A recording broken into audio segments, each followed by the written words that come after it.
that ball rolling from the start. Philippines with their draft, multi-dimensional, playing around the dive, and even the front to back with their range. And Indonesia doing the same.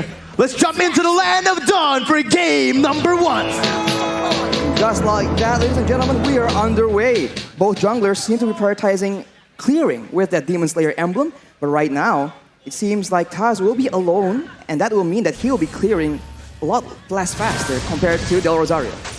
Looking at both of the matchups here, well, the matchup in the mid lane, technically, it will definitely favor Imam and Villaluna on the Farsa and Lolita when it comes to clear, and especially when it comes to roaming around. Psychots is going to be the target here. Petrify used by Dapadap already early on. Psychots going to be stunned up, and the instant first blood over to the Philippines before the first minute. Level 2 roam, and this is the danger of that Farsa with the wings by wings. This is where Hijumi on that lead cannot really match that speed, that rotating potential. With that lead, now that sets the tone for the EXP lane as Hijumi gets taken very, very low. He needs to respect the burst potential. You can see the curveball already from Philippines. Usually, if you take a look at their matches from yesterday even, they always rotate around that gold lane early on. We saw that Oppi was picked up against Soriano with the same kind of strat. With, again, Imam rotating with the wings by wings over to the gold lane. The curveball sent was, again, you think we're going to go to the gold lane, but we instead go to the XP lane. And that just kind of that was the moment where they were able to outsmart Indonesia early on. We'll see if this continues here, but both teams are opting to play it passively early on. They don't really want to look for anything too aggressive. But Del Rosario and Depata already able to actually steal away a creep in the jungle from Taz. Taz already slightly behind, but the retribution battle is where this Akai pick actually has advantage in the mid lane. Already pressure being exerted, knowing that the turtle needs to be contested. Taz is looking for a bit of intel, a bit of a momentum. And if Psychots can come in and participate here with his ultimate, that Black Dragon Trunk is a big zoning tool. And it seems that the Philippines are opting to just let it go. Mid control was won by Indonesia right now, but that's going to be the retribution from Taz to secure the turtle. Top side of Year's Bastion with a real world manipulation, and that's going to be Dreams flickering forward, finding Villaluna, picking up a double kill for the roamer from Indonesia.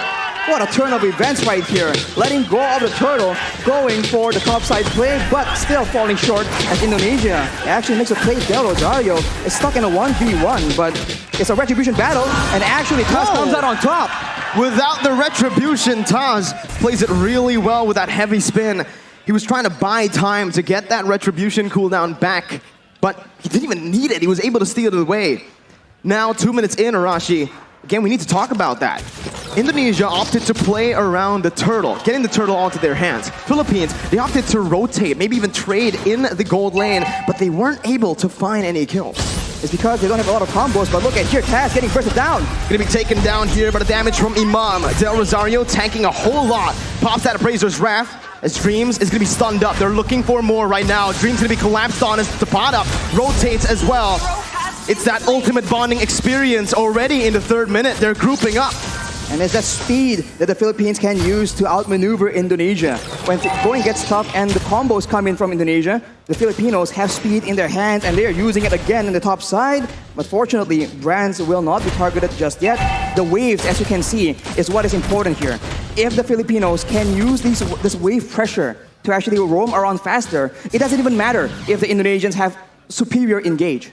I mean, you can take a look at the gold here. The fact that Indonesia were able to find that turtle, able to find a few kills, but still are equal in gold against Philippines shows that the Philippines have just been laning super well. And you can see in the XP lane with just a slight lead early on, the Padap has just been able to rotate, has been more active across the map, providing so much pressure for his team. That's why it's so interesting, man. Contrasting team compositions, yet coming out even due to the execution, due to the strategy being applied in this early game right here. And now with the turtle spawning up, both teams going Iron Hook lands though. On to Villaluna, who's going to be bursted down by the Venice Rage. Psychots now coming in with the Petrify onto 2 members, stunning them up. But there's no further follow-up. It's the turtle traded in for a kill, 1 for 1. And it's going to be very difficult for the Indonesians to catch Imam. He does have the Purify that saved his life in that engagement. Dreams is zoning Soriano away though, but the backup is coming down through. The Indonesians will be able to pick up the turret, but it does seem that the Philippines will not be able to find any compensation. Both teams still trading back and forth. It's still such an even game in the 5th minute here, with both teams standing at literally equal gold. It's probably just 100 gold lead, but with Indonesia getting that turret in the gold lane, they will have a little bit more pressure to play with when it comes down to that wave manipulation. They can push the waves further into the side of the Philippines. They can use the lack of vision in the top side as well. And as you can see, Dreams is already trying to find some opportunities in the top side of the jungle. But the Filipinos are rotating in that mid lane. They like doing this siege playstyle, and they can poke down any member from Indonesia. This early in the game, the resistances, the defensive items have not been completed just yet. It's the signature Ube that we've all come to know. Villa Luna, though, going aggressively onto Dreams, going to be stunned up, suppressed by the Bloody Hunt as Villa Luna will fall here in the 5th minute. Indonesia using this Franco really well, looking for another pick towards Imam or Depada. But it seems like it's just the battle for that mid-control. And if this continues, the Filipinos will not have a member tanky enough to just serve as the scouting tool. Right here, the Philippines are still trying to clear the waves, look for the big pickoff, but if the Indonesians keep getting the upper hand like this, it's going to be very difficult for them to even get that vision necessary for them to set up those ambushes. You know, I think Indonesia have been responding to the rotations from Philippines with a lot of class right here. You know, with Indonesia, again, utilizing Hijume to actually lane alone in the mid lane, just having Dreams to support him in the back, but the mid control will definitely be held down by the Philippines here with a clear. Now both teams rotating over to the turtle. 6 minutes in, Del Rosario with Philippines looking for it. Taz goes in for the heavy spin, but will be stunned up. Dreams now in the back, not going to be able to find anything, but it's going to be Psychots who finds the Petrify. It's another Petrify for the bottom. Now in a 1v5, it's Psychots who's going to be taken down. Both the XP laners falling down. Del Rosario going to be there in the front, but it's an amazing hook over from the side of Dreams. Del Rosario taken very low. The damage coming in to support that, but it will not be enough. It's just a 1-4-2. Indonesia again with a bit of a lead, but the turtle did go to the hands of Philippines. The Indonesians come out on top due to their superior crowd control, and this is what they're talking about. When the going gets tough, when everything is clumped up like that, the Indonesians have a bit of an advantage, at least until later on in the late game. For now, the Filipinos, they need to be very careful for the Iron Hook. Dreams has been very, very smart in waiting for the right opportunities. And we'll look at this fight right here, where both EXP laners are able to zone away their respective teams. But afterwards, the damage potential and this amazing hook from Dreams is able to get Indonesia that advantage in that fight. There's so much pressure on the shoulders of Philippines. 1-0 down already. If Indonesia wins this, it's match point. They only need one more game after to secure the victory in this grand finals. So the pressure is on for Philippines as the Iron Hook will be cancelled out there by Villa Luna.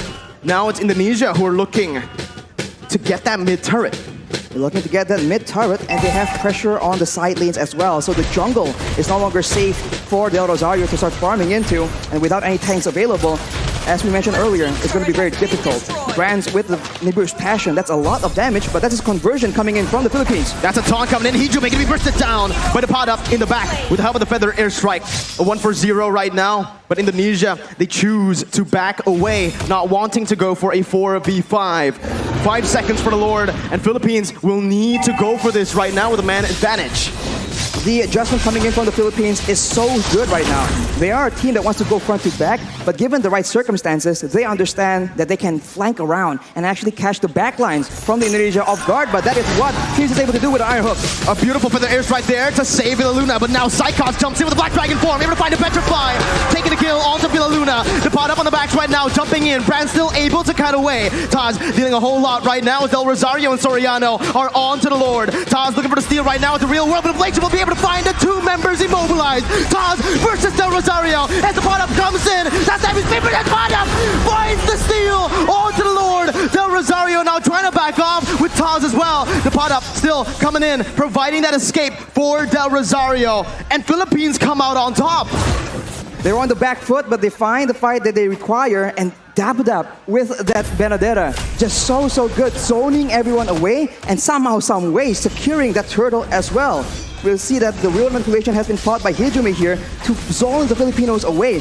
But the pad-up doesn't care. He keeps going for it, and Del Rosario is able to occupy everyone else, and that dive advantage, that backline vulnerability is showing for the Indonesians. It was super risky, Arashi. I feel like, again, they wanted to just chain their damage together. The pot up with the Phantom Slash and obviously the Retribution from Del Rosario. It caught Taz off guard, but again, that was a risky move because if Taz has read that, they would have been able to find that kill onto the Lord. The pot up, again, just dealing out that damage. He's actually doing a lot here, poking even against Indonesia where he should be just that backline threat. He is able to literally burst down Brands to half HP in the beginning of every fight.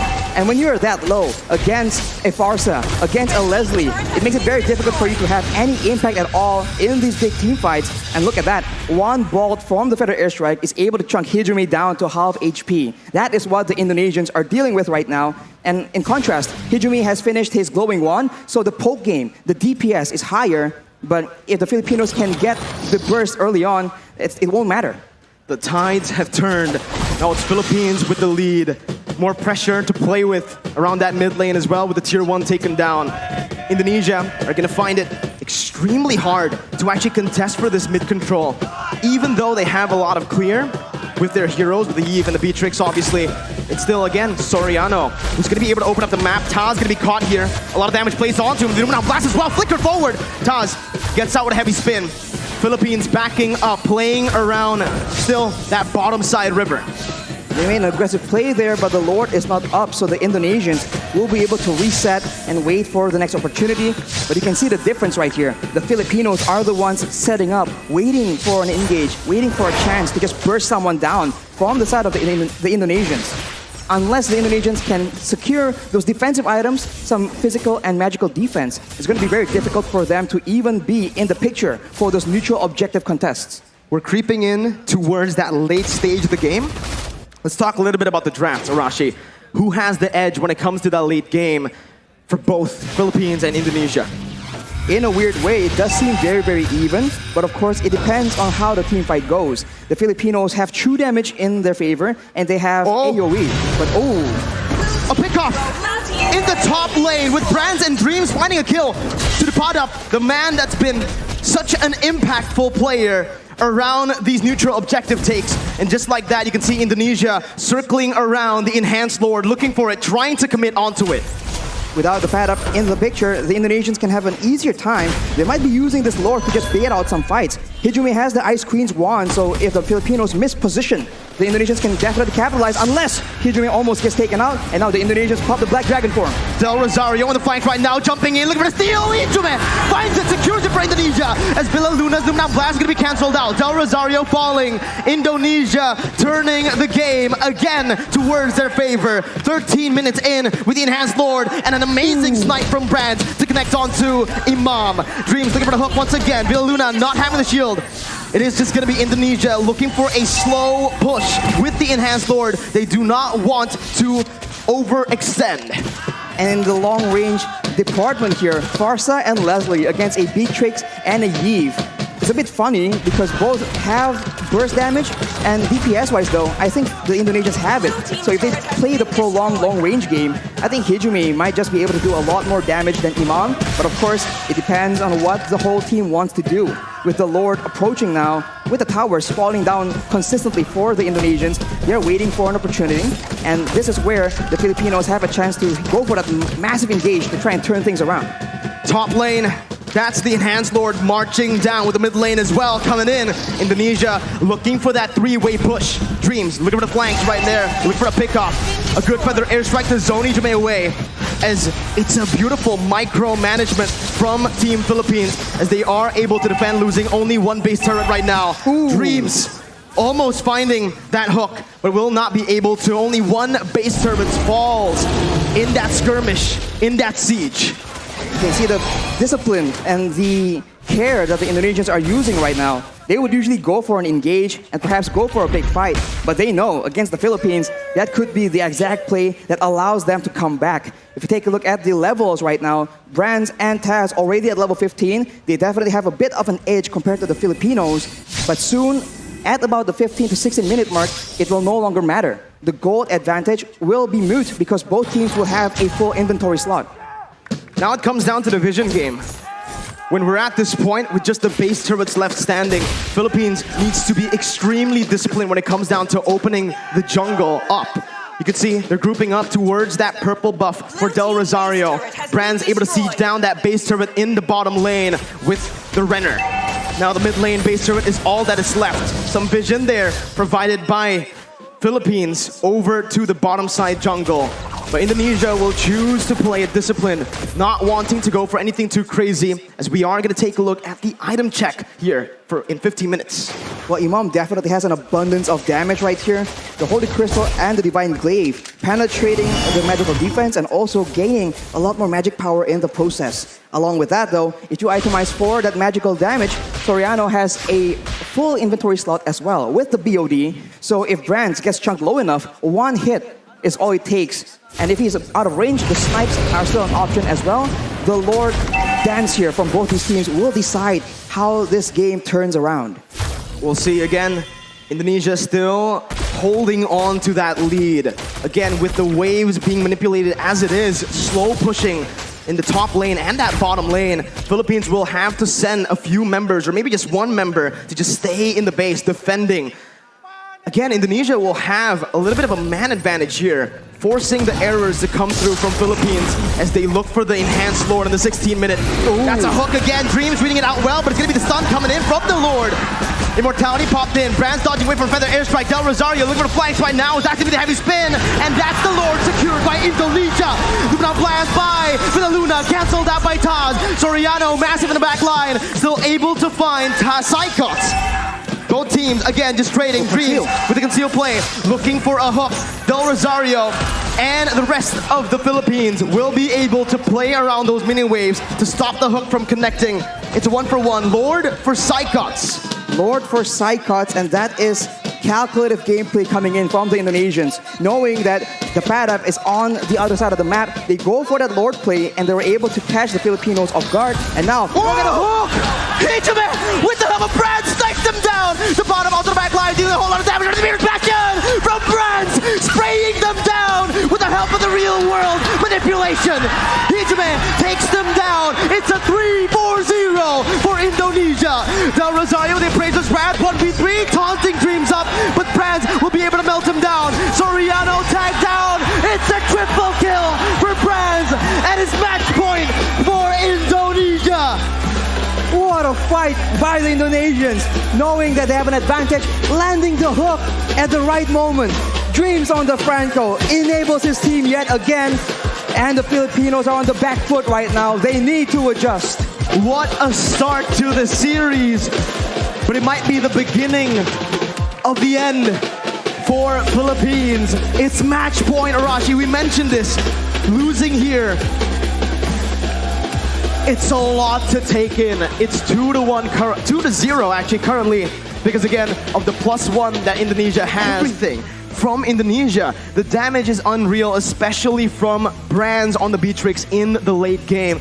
Take a look at his items, Hunter Strike, and instantly towards the Malefic Roar with the DHS. Heavy emphasis on melting those frontliners down, and they did it. Indonesia played a very well front-to-back composition. When the fight gets very, very long, yes, the Nibiru's Passion gets blocked by the Bulwark we saw in that final fight. But with those items, the basic attacks themselves will be enough, especially if you're 8-0. So Brands is definitely up there, and you can see that the gold per minute and the damage dealt is on his side as well. But alongside him is going to be Hijime on that Eve, man. It's very underrated. It's definitely one of the big issues for the Philippines, because especially when they're trying to contest for those for the neutral objectives like the Lord, they are forced to walk through that slow and take all that poke damage before the fight even begins. The damage taken though by Del Rosario, 117,000. It's a lot of damage to take, man. He's the official sandbag of the game, but the player spotlight earlier on, and now the match MVP, Brands, 8-0-6. The way he was able to, again, maneuver around, kite back against the Benedetta. It's not a random Benedetta, Arashi. It's the Podup's Benedetta. It's Agent Zero. He's against the Paddock on the Benedetta. He's against Imam on that Farsa, using the feather airstrike to try and snipe him down, and he's against the literal Filipino sniper in Soriano, trying to actually find ways to pick